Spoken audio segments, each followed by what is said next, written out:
And so you can like Obama. I actually think there's plenty of things you can like about him. He's very talented. He's very charismatic. He's very good on his feet. He respected the White House. He respected the Oval Office. There's plenty of stuff. Like, I'm not like an automatic hate Obama guy, but you must just be factual. Like, his vision, what he wanted to do for America, has failed.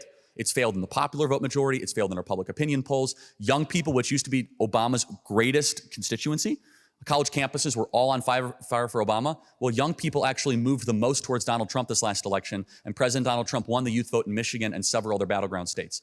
As far as DEI, my stance on it, I'm very much against it, and they say it stands for diversity, equity, inclusion, but it really stands for didn't earn it. Can you elaborate more why you think it didn't earn it? Yeah, I mean, so DEI is a very innocuous term that can be applied in many ways. So affirmative action is an extension of DEI, and they're kind of like cousins to each other. So there's 4 elements to this. There's critical race theory, which is the legal, it's kind of like the philosophical theory. We could talk about it if you like. There's affirmative action, which is most definitely in practice, if you will.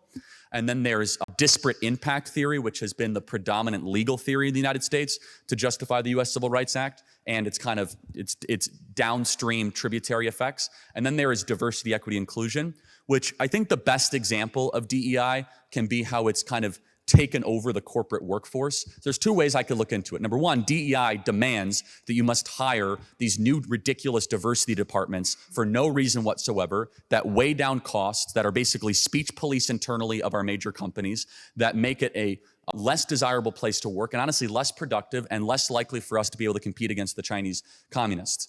So I could talk and I can give you examples on that if you'd like.